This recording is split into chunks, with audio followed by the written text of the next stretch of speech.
The Joe Biden campaign team is ramping up its efforts to re-elect the president. They've already sent out official emails informing Biden that he's president, he's running for re-election, and his name is Joe Biden. They've removed the illegal classified documents from his basement, so there'll be more room for him to hide down there, and they're returning the influence peddling money he took from the Chinese so the Chinese can pay scientists to develop a new virus that will give Biden an excuse to hide in the basement, where he can wander around aimlessly, wondering what happened to all his classified documents. Meanwhile, one campaign worker has been assigned the job of compiling a list of Biden's accomplishments, which mostly involves tapping his pencil against a pad of paper and scratching his chin. The DailyWire has acquired the first cut of an early campaign commercial in which the president looks sincerely into the camera and says, quote, "4 years ago, I promised to unite this country by extending the hand of goodwill to crap-faced MAGA Nazis who want to destroy democracy. But we have to stay the course.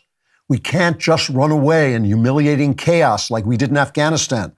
Otherwise, Donald Trump might get back in office. And sure, Trump had a great economy at home and a peaceful world abroad. But he was mean to journalists, and after all, they're people too. And look what he did to our border. During his last month in office, 17 illegal aliens were released into our country, and we still haven't found them. They could be hiding anywhere, maybe in the crowd of 200,000 illegal aliens we released this week. How could we even tell them apart, since they're all Mexicans, except for the Arabs and Chinese? They're easy to tell apart because they're the ones holding the explosives. But the Mexicans all look pretty much alike, and all their songs have the word corazon in them, so they sound the same too.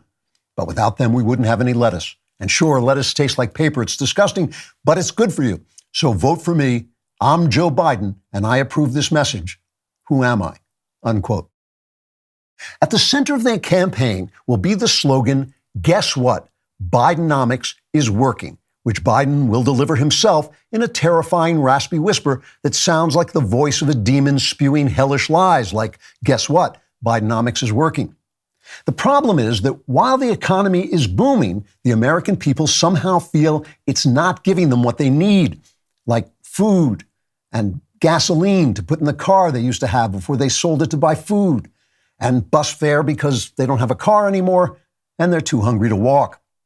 But in reality, the economy is doing great in certain sectors, like in the imaginations of journalists, and in the Biden campaign, which last month received over $40 million in donations from loyal Democrat donor organizations like Jews for People Who Hate Jews and the National Association for the Advancement of Colored People Who Don't Want to Go to Prison even though they've committed crimes.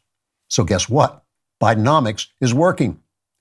Biden campaign director Juanita Mohammed Chuli Mohammed Rodriguez Mohammed, whose pronouns are they and them, says both they and them are hoping they can change people's minds by explaining exactly how, guess what, Bidenomics is working. According to Miss and Mr. Mohammed Rodriguez Chu, quote, "First, we printed so much money that prices skyrocketed and no one could afford anything.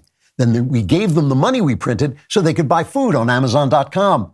Then they ate the food and had nothing, but Jeff Bezos had all their money, so he could pay the few remaining reporters still employed at the Washington Post to write stories saying, guess what? Bidenomics is working," unquote. The Biden camp can also point to another positive development in that the unemployment rate is very low because people have stopped looking for work because illegal aliens have all the jobs, which is also great because they don't have to pay taxes so they can afford to buy more explosives. So, guess what? Trigger warning. I'm Andrew Klavan, and this is The Andrew Klavan Show. For more Klavan-y fabulousness, like and subscribe, and don't forget to subscribe to The Fabulous Andrew Klavan Show wherever you get your podcasts.